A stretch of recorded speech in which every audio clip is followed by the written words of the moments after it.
Bonjour et bienvenue sur Écolo Bio Nature, je suis Isabelle Brunet et mon but est de vous aider à augmenter votre autonomie alimentaire. Alors aujourd'hui on va voir les différents aménagements prévus au jardin en 2024.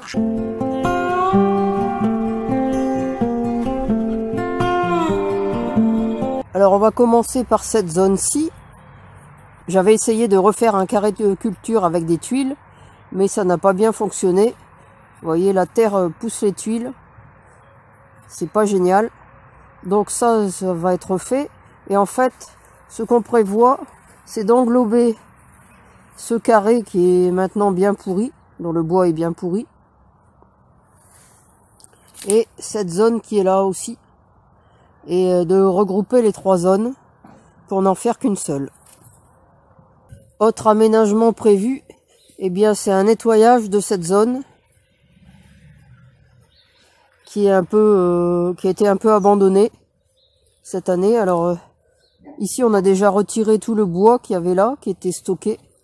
En fait c'était des grandes perches que j'avais coupées soit sur les chênes, soit sur les noisetiers, et que je comptais utiliser pour des structures.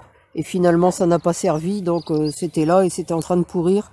Donc on a tout coupé et transformé en bois de chauffage.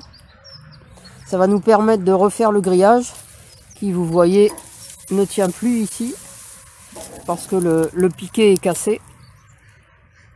En même temps, on en profitera pour tailler les bambous parce que ceux-là, c'est une variété un peu traçante, donc qu'il faut tailler régulièrement pour éviter qu'elles envahissent tout. Alors ici, vous voyez, comme on voit la route au fond, il y avait des sapins, le voisin avait des sapins. Et donc nous on va peut-être réfléchir à ce qu'on pourrait mettre au fond. Certainement des bambous, mais des cespiteux et non pas des traçants. Ici c'est pareil. Vous voyez, il y a un peu de ronces, un peu trop de ronces à mon goût.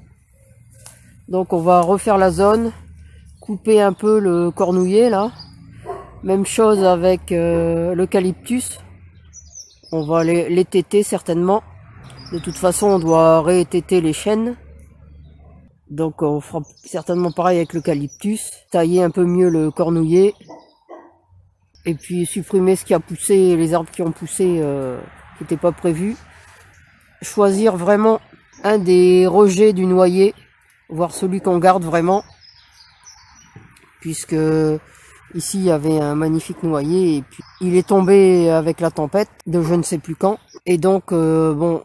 il reste une partie du tronc. Ça permet de voir qu'il y a encore un petit peu de pleurote. Et donc repart de la racine et du tronc différents rejets. Et donc il faut que j'en choisisse un. Alors normalement je pense que je vais prendre celui-là parce que c'est le plus droit et celui qui correspond le plus à l'emplacement de l'ancien noyer. Et donc en profiter pour revoir un peu toute la zone. Il y a du chèvrefeuille aussi qui est en train de tout envahir. Donc je vais essayer de remettre ça d'aplomb. Et puis essayer de récupérer aussi mon houblon qui grimpait dans le noyer. Et qui, du fait que le noyer soit tombé, eh bien il n'y avait plus rien pour s'accrocher. Donc il s'est accroché un peu n'importe où. Donc c'est pareil, il faut que j'intervienne aussi là. Puis derrière il y a encore du bois qui est stocké, des grandes perches encore. Alors à moitié pourries parce qu'ils sont recouverts par le lierre et les ronces. Donc il faut que j'enlève tout ça et que je remette tout ça au propre. Alors pour ici, je vais simplement bien fermer la zone qui pour le moment n'est pas fermée correctement. Par ici, on gagne petit à petit sur la pelouse. Donc là j'avais mis du carton il y a déjà un bon moment. Et donc on va laisser qu'une petite allée. Et on va essayer de regrouper aussi là tout ce qui est carré. Alors j'aime bien les carrés, moi je trouve que ça fait plus propre dans des carrés, je m'y retrouve mieux. Mais le problème c'est que ça pourrit assez vite. Et j'en ai assez de devoir changer les planches régulièrement. Parce que ça fait plus de 18 ans maintenant que je conduis ce jardin en permaculture. Et donc, il y a certains aménagements que j'ai dû modifier plusieurs fois. Et là, j'en ai assez de refaire la partie carré de culture. Donc ça, je pense que je vais supprimer Et soit je vais faire une bande comme ici, mais qui va être délimitée. Je vais faire une butte. Ou je vais faire la butte sans délimitation. Alors j'aime pas trop quand ça rejoint l'herbe, parce qu'après on sait jamais la partie qui est herbe et la partie qui est jardin. Mais c'est ce que j'ai dans l'annexe, et c'est beaucoup plus simple. Donc je vais voir. De toute façon, je ne pense pas avoir de quoi regrouper tout ça, avoir des planches suffisamment longues, ou même des morceaux de tronc suffisamment longs pour regrouper tout ça. Donc, je ferai certainement une zone non vraiment délimitée. Et puis par contre, à l'intérieur de la zone, là, je referai soit des... Bon, pas vraiment des carrés, mais des zones en petites briques ou choses comme ça pour délimiter, par exemple, l'ail éléphant. Alors je suis obligé de mettre des cajots, c'est pas pour les protéger du froid, hein, mais c'est pour les protéger de poupoules qui grattent et qui me sortent mes bulbes d'ail éléphant.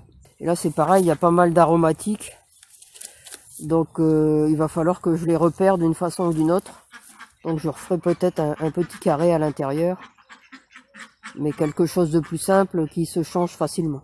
Donc vous voyez, là, comme j'en avais mis un peu partout, la zone n'a pas une forme géniale. Donc bon, je vais voir. Je sais pas trop comment je vais la conduire. Je pense pas que je vais pouvoir la faire bien droite. Il va falloir que je la fasse en arrondi. Alors là, on passe à un chantier important.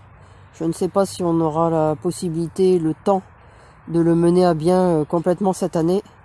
C'est de refaire toutes les buttes. Enfin, tout au moins l'entourage des buttes qu'il y a ici.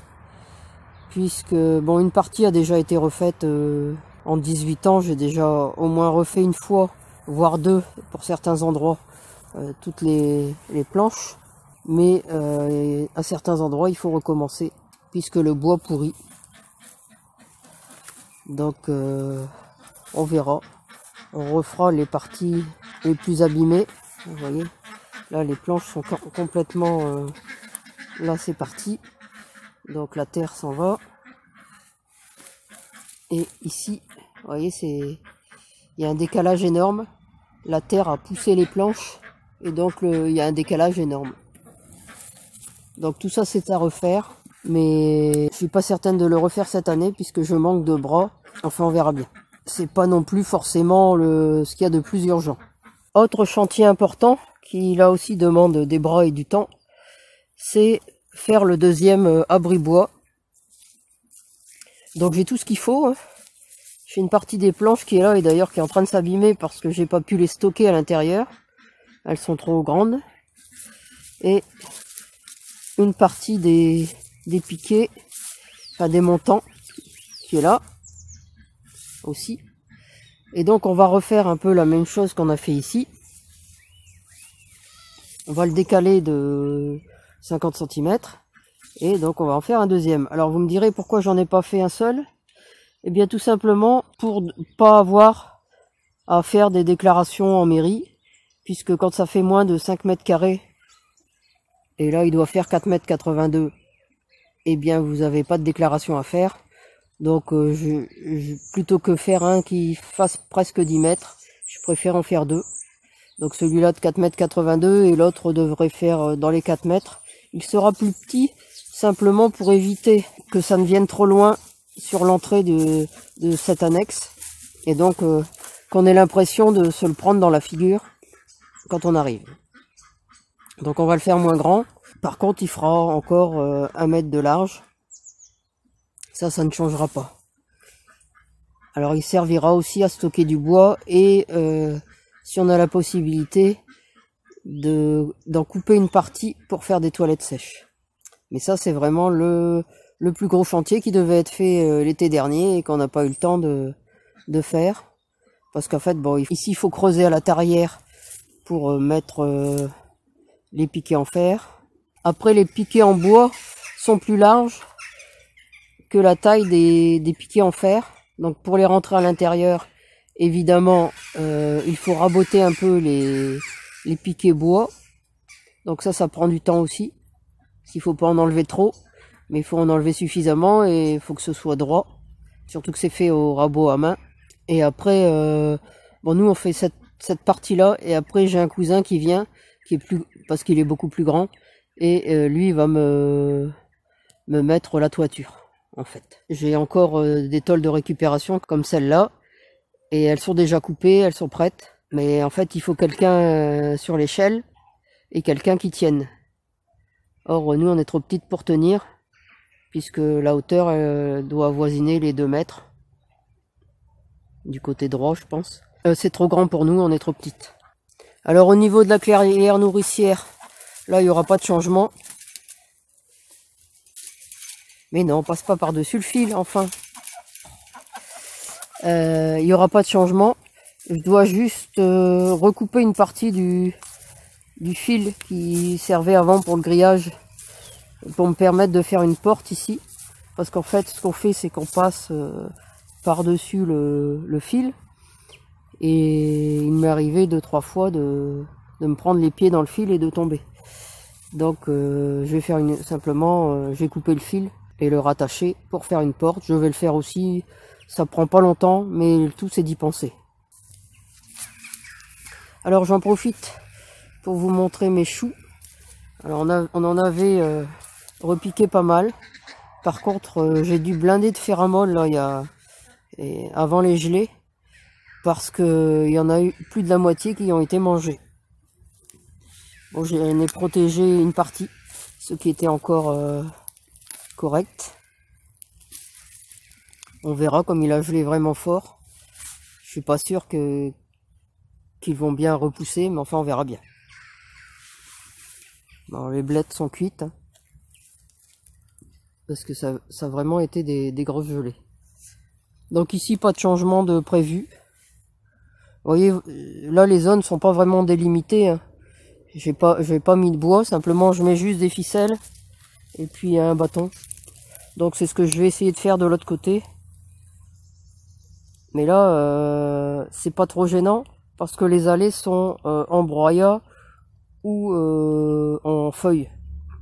De l'autre côté le problème c'est que les allées sont enherbées. Donc va falloir que si je veux faire ce système là, que je supprime l'herbe aussi dans la partie allée. Et puis que je mette du broyat à la place. Ici peut-être ajouter encore quelques petites plantations, mais c'est tout. Au niveau aménagement plus conséquent, il n'y en aura pas. Alors puisqu'on est là, au niveau du côté de la serre, je dois aussi prévoir un aménagement pour les kiwis. En fait, je devais le faire bien avant, mais c'est toujours pareil. J'ai pas les moyens de transporter du fer à béton qui fait 6 mètres de long et même 3 mètres de long si je les coupe. Donc il faut que j'attende d'avoir quelqu'un qui puisse venir avec moi. Donc je connais quelqu'un, hein, c'est pas la question, mais c'est une personne qui est fort occupée et donc qui me promet toujours, et finalement c'est toujours remis. Donc là la structure devrait être faite, j'espère, cette année. Parce que d'autant plus que là maintenant j'ai acheté les kiwis qui sont en attente et il me faut absolument la structure. Alors c'est pas le meilleur endroit pour les mettre, mais franchement j'ai cherché un peu partout et c'est le seul endroit que j'ai trouvé. Et puis je me dis que ça fera peut-être un peu d'ombre à la serre, donc on verra. Normalement c'est prévu là, ça peut encore changer. Alors ici, bon, je reviens pas sur le fait que je dois refaire la structure là. Je vous en ai déjà parlé plusieurs fois. C'est toujours pas fait parce que simplement faut grimper à l'échelle pour démonter. Et ça je peux pas le faire moi-même. On va pas faire ça par grand vent, ou s'il gèle, ou encore s'il pleut. Donc pour le moment c'est pas fait, mais c'est prévu. Et ici pareil, hein, le problème de la pelouse qui vient sur la zone. Donc soit on tombe vraiment près de la zone et donc on risque d'écraser certaines plantes, ou on laisse une marge et on tombe un peu plus loin et là c'est l'herbe qui envahit la zone. Donc j'aimerais bien aussi redélimiter ça correctement avec des planches ou des troncs ou ce que j'aurai sous la main à ce moment là. Comme c'est devant la maison, ça fera plus propre également. Donc voilà un peu les aménagements prévus en 2024. Ça peut encore évoluer, hein, vous me connaissez. Il peut y avoir des changements de dernière minute, mais c'est ce que j'ai quand même prévu pour cette année. Voilà, c'est tout pour cette vidéo. Si vous l'avez aimé, n'hésitez pas à la partager dans vos réseaux, à la liker et à la commenter. Et puis vous pouvez retrouver de nombreux conseils et astuces sur le jardinage bio et la permaculture sur mon blog www.écolo-bio-nature.com et dans mes livres. À bientôt!